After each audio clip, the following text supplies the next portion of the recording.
everybody. Black Power, Hotep, peace to my beautiful family that's here.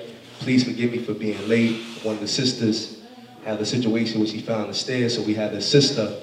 You know what I'm saying? We do love the people, you know? So we give blessing what blessings is due. At this further ado, man, this is a very powerful event that we got here. I thank everyone for coming out. What we trying to do is we trying to just rise the diaspora of different people, you know what I'm saying? This is the only place where you can have Hebrews, Christians, Comedics, Pan-Africans all together in one building, you know, because we get to the stigma where, oh, it's a church, you know, it's a temple. So we're here to bring information and knowledge to the people. We hope y'all enjoy. We thank y'all for being here. At this time, I'm going to present this brother who I've been working with, I.N.F.O Den. We also want to give a shout out, amen, to, you know what I'm saying, to all my Israelite brothers, all my Christian brothers, Muslim brothers, all y'all my beautiful family, man. Because before we was anything, we was black. You know what I'm saying to you? We was here, we've been here, we ain't going nowhere. You understand? So also, big shout out to Ella Gabar. I want to give a big shout out to my loving queen, my wife, you know what I'm saying, leading lady in the back, you know, I'm Stephanie, my three kings, Josiah, Jeremiah, and Christian, to my loving mother who's on her way, you know, Prophetess Panther Dr. Show, Singletary, and all my beautiful family. I love y'all. With that being said, let's present Brother David Beloved as he comes with this powerful presentation dealing with the Civil War. Let's give him a big hand, y'all. Yeah, keep it going for Bishop Boyd, the Watchman.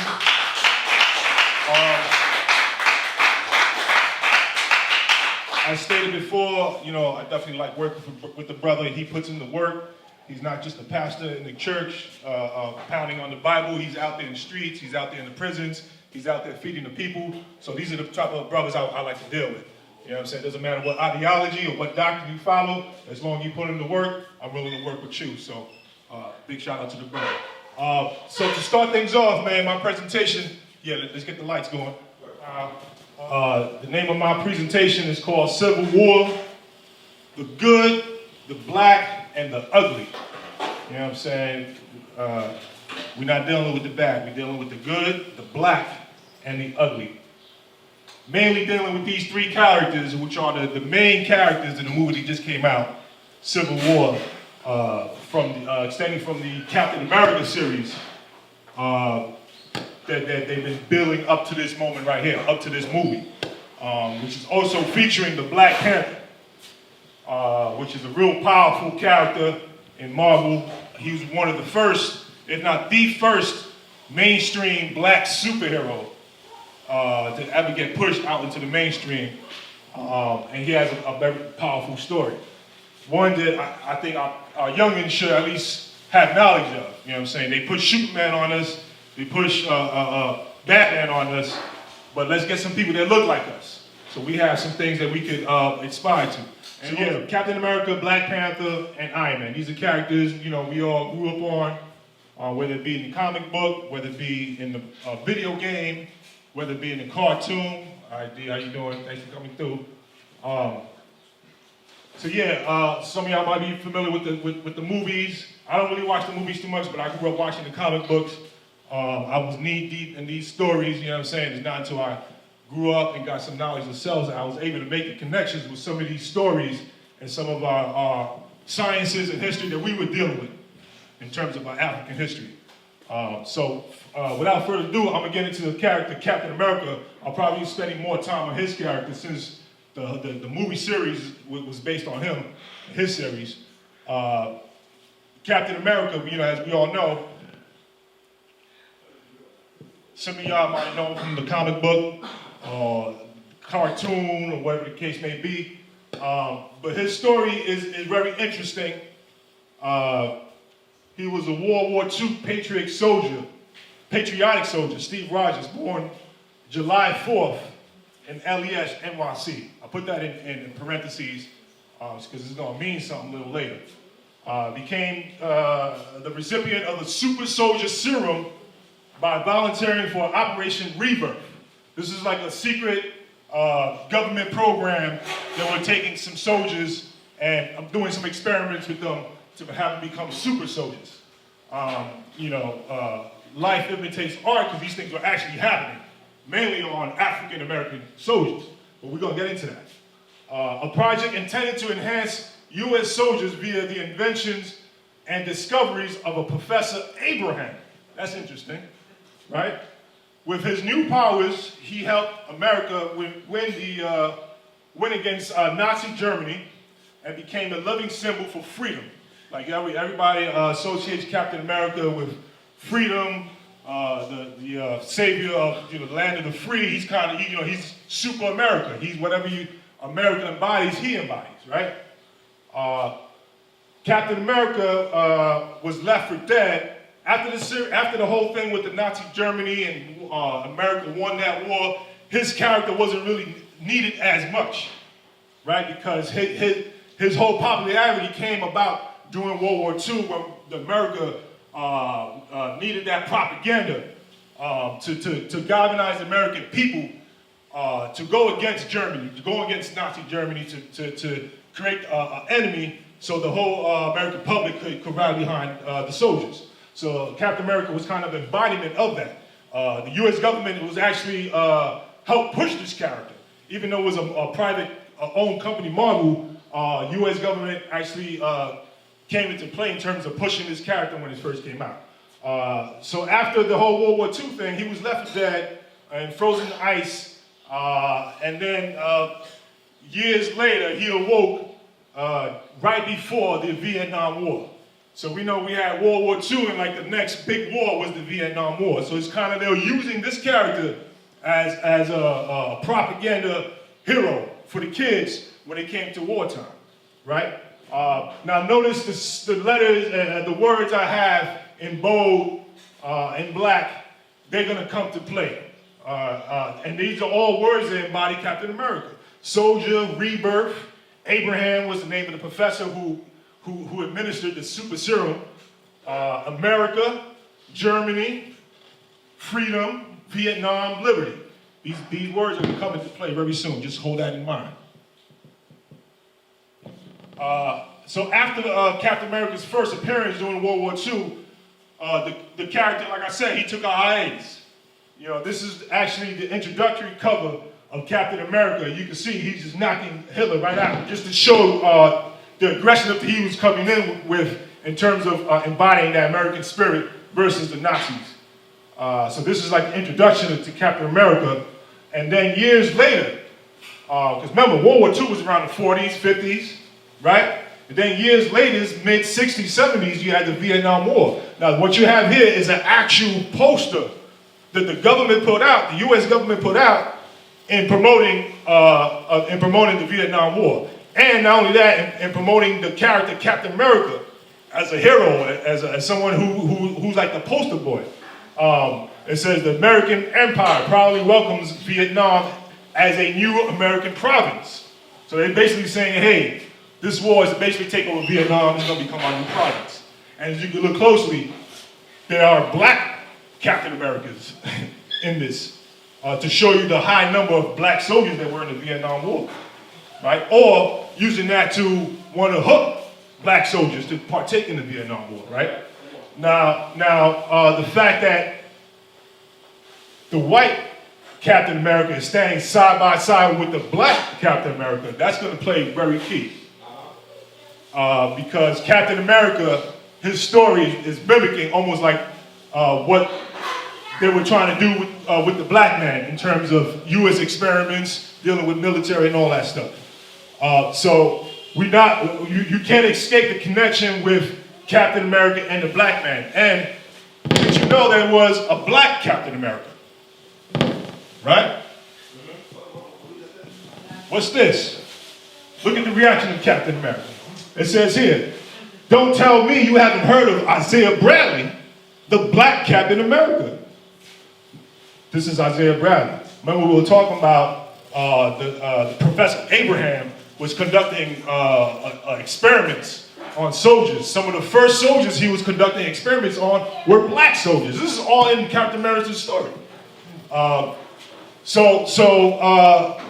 Captain America gets shocked that there is another Captain America just like him with the same powers. Actually more powerful, right? So now they're trying to show you the connections now. With Captain America, the black man, let's go more into this character, the black Captain America. Captain America and the Moorish connection. Now, as you can see here, this is a regular issue of Captain America. In the background, you have the black Captain America, coming almost like he has his back, right? Creating that kind of vibe. Now, in Project Rebirth, was also used on African American soldier Isaiah Bradley, who later became the black Captain America, and given his own 7-issue comic book series entitled Truth, Red, White, and Black. Ain't that interesting? This is a black comic book under Marvel. It probably flew over a lot of people's heads when it came out. Or maybe they didn't really promote it the way they should have promoted it. But it's kind of deep the way they had this cover here, almost giving you that Moorish vibe in terms of way back in the days. A lot of the ancient Moorish flags had that image of that Moor in the background. They kind of trying to give you that vibe with that, right? We're going to also get into that number 7 on how that's historically been used in Moorish science. The Moors throughout history, or those who practice Moorish science, they always use that 7 as a signature of the things they do, right? Even here in this comic book right here, Captain America with Isaiah Bradley, the black Captain America in the background, came out in issue 7. And then when he came out with his own comic book, they gave him 7 issues. Let's go deep into that number 7. Before we do that, what is a captain, right? A captain is the person who commands a ship. Now, what ship is Captain America commanding, right? Who was the first Captain America? The first Captain America was a Moor, also known as El Negro. Born to black African Moorish parents, he explored the coast of the Americas for years prior to Christopher Columbus. He was a navigator and captain of Columbus ships. So in terms of, when you think of captain and America, the first time those terms were even used was this brother right here. He was the captain of America.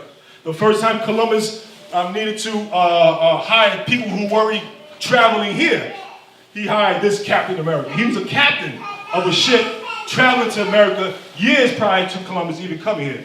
That's why Columbus enlisted him. He was a captain.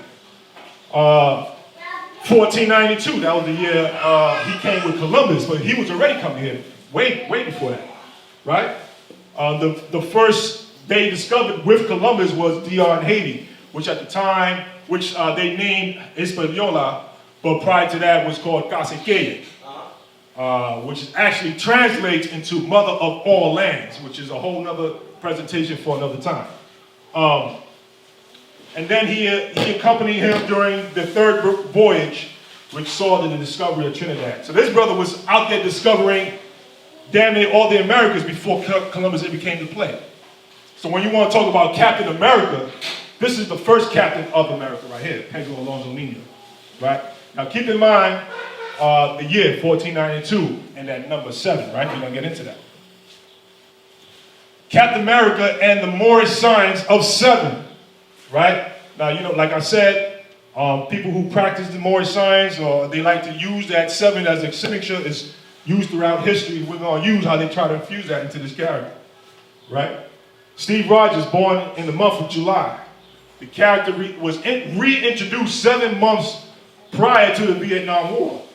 Black Captain America gets 7 comic book issues. 7 straps an American flag. Those who study numerology, we break the 1492, which is the year the real Captain America brought over Christopher Columbus. 1492 adds the 7. Captain, 7 letters. America, 7 letters. Liberty, like the ones all these words I was showing you in his bio earlier. Liberty, freedom, Vietnam, soldier, rebirth, Abraham, Germany, all spelled with 7 letters. So I think they're trying to tell you something with this character. Or they're trying to infuse a certain spirit into his character to make it seem familiar to you. Make it seem more inviting when these are things we were already dealing with. Right? So that's the character of Captain America. He's dealing with Moorish science. He's dealing with that number 7. We're going to get into the next character. One of my favorites, the Black Panther. Now, there's similarities and differences between this character and the Captain American character. In terms of physique, strength, a lot of their powers are similar. A big difference is his is more natural, whereas Captain America had to have been injected with a super serum created by Professor Abraham. You know what I'm saying? So they try to show the artificialness of Captain America versus the natural powers of the black man with the Black Panther. Black Panther, aka T'Chaka, is the first black superhero in mainstream American comic books. He is chief of the Panther tribe of the advanced African nation of Wakanda, right? Now, he's representing a nation in Africa, according to the comic books, that's yet to be conquered by the white man, that has yet to be pillaged by any kind of army. They stand firm in their lands and their square, and was an example of what was to happen if there was no invasion of Africa. He was just the example of that. The king of a land called Wakanda. The source of his power is a special heart-shaped herb, which, in addition to his mystical connection with the Wakanda Panther god, which is Basset. Shout out to KT, the architect. He put out a powerful presentation breaking down Black Panther, breaking down the movie. He did an excellent job. I'm not really going to touch on some of the information he put out, but I'm going to make some other connections. So he has a lot of superpowers: acute senses, enhanced strength, ability, stamina, durability. These are the same powers that Captain America has. The big difference is the source. His source was a heart-shaped green herb, something natural that came from the earth, versus Captain America's artificial super serum, right? The Black Panther comic book character was introduced in 1966, the same year of the founding of the activist group, the Black Panther Party. That's powerful right there. Not sure what influenced what. They say that the actual comic book character came out months prior to the Black Panther actually founding their organization, which is interesting, because the inspiration of the Black Panther Party was a Black Panther, and the reason they used the Black Panther was because it represented an animal that is ferocious, is dangerous, but won't do nothing to you unless you push it back into a corner. Once you push it back into a corner, it lashes out and defends itself. That's why they picked it. But it's interesting that the same year, there's something must have been going on in '66. That same year, Marvel introduces this character with a powerful story behind it. So let's make more connections between this character, the Black Panther, and the Black Panther Party. Great contributions from the Black Panthers. For those who don't know, I know some of the youngest ones are here in attendance. Some of the older folks might know some of this. But this is a powerful organization right here. Some of the things they did became the blueprint for what a lot of community groups later did and were inspired by. They organized and self-funded a free breakfast program that fed 10,000 kids a day. That's astronomical, because you're talking about a group that were pretty much banding together without any kind of government help. And this is prior to the government giving free breakfast to kids. So if the Black Panthers weren't be doing this, prior to this day, the government would be giving your kids free lunch and free breakfast. So they were the first to do that. They fought for the use for stop signs in the black and brown communities. And a lot of the neighborhoods, back in the day, there were no stop signs. You had the main streets with the green, the yellow, and the red telling you where to go and not to go. But in terms of like little side blocks, there were no stop signs. It was until these brothers stood up and demanded that stop signs be put in damn near every corner, because what was going by, a lot of racist white men would come by the neighborhood and just hit your kid and keep going, with no kind of slowing down, no replication, or nothing. So these brothers fought to make sure the communities were safer in terms of traffic is concerned. Operated affordable health care in the black communities nationwide. These brothers had doctors within their midst, and they were offering that as a free service to the people. That's unheard of now. I mean, now you have health care and Medicaid and stuff like that for low-income people, but where did they get that idea from? Who was doing that prior to them? These brothers and sisters right here. They created an emergency response ambulance service for the community. Come on now. Flavor Flav came out with that song years ago. Some of the young ones may not know this, or may not remember. He came out with a song called 911 is a Joke, referring to ambulance services that when you call when you really need them, they won't come. They're a joke. right? But these brothers knew that, and instead of complaining about it, created an ambulance service for the community. You know what I'm saying? That's profound. Distributed food and clothing to the people. They provided and educated blacks as well as lessons in self-defense. The Black Panthers gave inspiration and a blueprint to other community organizations that have come. From this, you got the Young Lords. You had other organizations and other community groups that if the Black Panthers weren't doing what they did, you wouldn't have someone to see as following that torch. They pretty much created the inspiration for others to come out and do and speak for themselves. So in terms of Black Panthers, they shouldn't be forgotten. They made some mistakes along the way. They weren't perfect, but in terms of coming together as a group, doing something good for the community, you have to use them as an example and look into their history and how we can do things better on the way forward. So in combination with Black Panther and the Black Panthers, it's kind of giving you a blueprint to Black Power, right? You had Marcus Garvey, who set it off, you know what I'm saying? Elijah Muhammad, Malcolm X, which carried the torch, and from that, the Black Panthers were inspired by that movement and carried on the torch. So it's kind of like how you have here, how you can create something powerful using community groups, and as an individual, the Black Panther, showing you that you don't need no super serum, just stay with those green herbs that come from the earth, and you'll become powerful like this, brother. So there's lessons to be learned in this. Even though they're comic books, they're movies, they're video games, they're things that I think the youngins could look towards and gain some lessons from. And no matter how old you are, you have to be inspired by this. Let's move on to the next. Iron Man, right? Right? We did the good, which was Captain America, so-called. We did the black, which was Black Panther. Now let's deal with the ugly. Iron Man. Right? Real name, Tony Stark's. His abilities, he's a genius, intellect level, kind of similar to Batman in character. Iron Man, he's associated with Marvel. Batman, he's a DC character. But they kind of similar in which they're very intelligent. They are billionaires in terms of their real lives in the comic books. Businessmen. His powers is in his suit. Superhuman strength, durability, supersonic, missiles, the whole works, right? I'm sure you've seen this character before growing up, whether it be the comic book, the cartoon. Very, very interesting in his origin, right? Billionaire Tony Stark suffers from a severe injury. This is how he gained his powers. And I'm sure if you've seen the movie, you can see for yourself how it went down. But in the comic books, he was hired by some people that wanted him to build a kind of like a big weapon of mass destruction. So what happened was he suffers an injury during that experiment, and which injures his heart. His heart gets injured by that.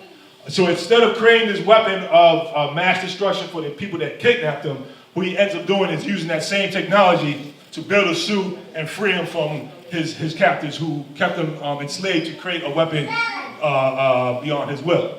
So what is interesting because his heart gets injured throughout that process. So it's showing you it's kind of like they're trying to tell you something there with his origin. They're showing you that the strength of his intellect, of his genius, but in the process his heart gets hurt, gets weakened. He has a weak heart, right? Strong mind, weak heart. Let's get into that concept a little bit more. The weak heart of Iron Man, right? After the injury, he had to repair his heart using his technology. And his life is dependent on that machine that keeps him alive.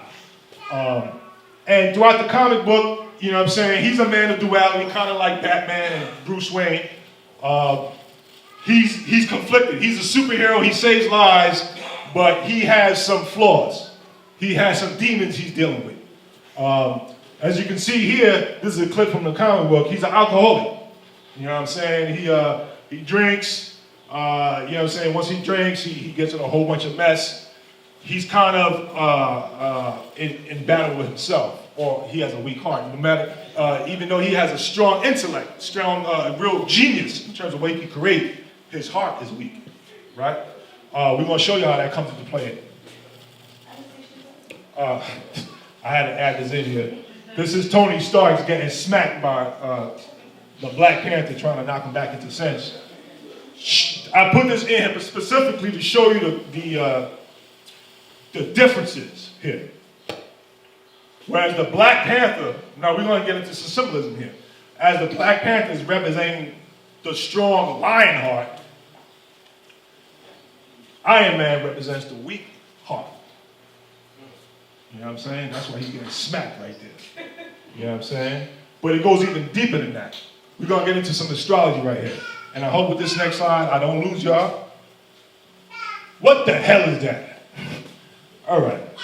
This is a zodiac chart, but it's also corresponding and synchronized with the parts of the body. I'm not going to give a lesson on astrology right here or a lesson on zodiac, but if you know your sign, if you know what you are, you practice zodiac. You practice astrology. So let's go deep into that understanding, right? We have Aries, Taurus, Gemini, Cancer, Leo, Virgo, Libra, Scorpio, Sagittarius, Capricorn, Aquarius, and Pisces, right? The pattern of the zodiac follows a pattern of the sun, which also follows the pattern of your body. We're going to show and prove that, right?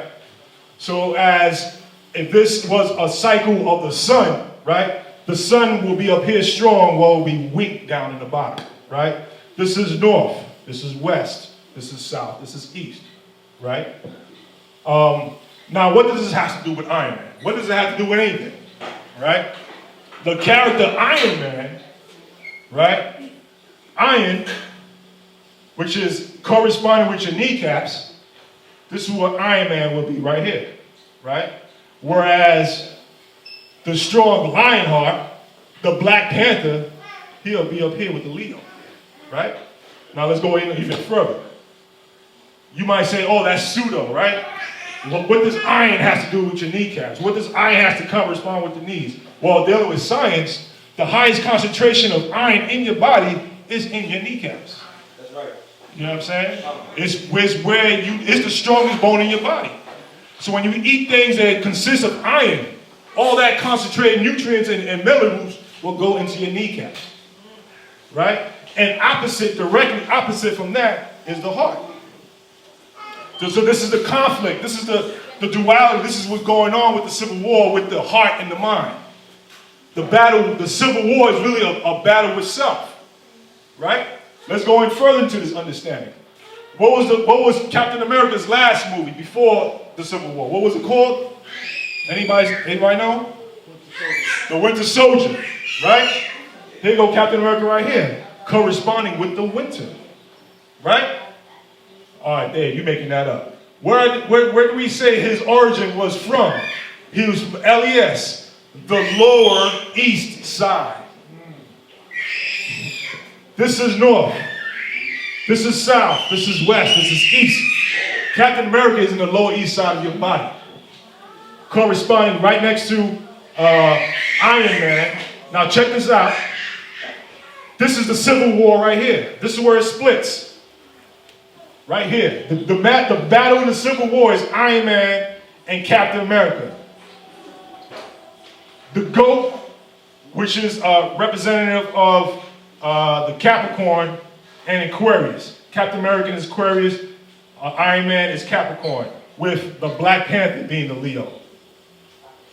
So it's a split right here. So you have a duality with Iron Man and Captain America, but you also have a duality with these two characters and the Black Panther, which plays out through the comic books throughout the movie. So this might seem a little complicated with the zodiac and astrology, but know this, this pattern right here is used in damn near every movie out there. All movies, especially if it has a big budget and is promote heavy, they're going to use sciences that you may overlook, but it's going to look really familiar to you. These are things dealing with very basic, the movement of the sun, but how things move throughout your body. Now we explained that the heart corresponds with the Leo and how that's directly opposite from Tony Stark's and down here. This is why Black Panther is smacking Tony Stark's in that picture, right? These are conflicts that are going on, whether it be weather patterns, The sun will be strong here, or will be weaker here. Your heart will be strong here. Your mind will be strong here, but heart will be weak. These are things, these are duality things that are going on with your body. And with that said, I'm not going to go into further because I know the Bishop has some real strong information he's going to bring forth. I already did a presentation breaking down some superheroes. We did this event not too long ago. It's called Unmatched, where we decode Shazam, the X-Men, Thor, the Black Suit Spider-Man, Superman, Batman, and Wonder Woman. We break down and show and prove how all these stories came from African stories, came from scriptures, came from Kemetic information. We actually have some copies on the side if anybody's interested of the last presentation we did. Let me know if you guys are interested. We have some copies here. And we're going to end with that. Hope y'all appreciate that presentation, this introduction leading to Mr. Bishop Boyd, the Watchman. Hopefully you guys can take this information, and I know it might be a little bit complicated towards the end, dealing with the zodiac and all that, but at least know this, that these comic books are embedded with information that will blow your mind. You know what I'm saying? Know that what you're reading, what you're seeing on the movie screens, they're putting a lot of time and effort in putting those stories together because they're looking really familiar to us, and that's because they're dealing with sciences, they're dealing with histories, they're dealing with numerology, they're dealing with things that you may not pick up, but your mind is picking up. And once it's put together, it all makes sense.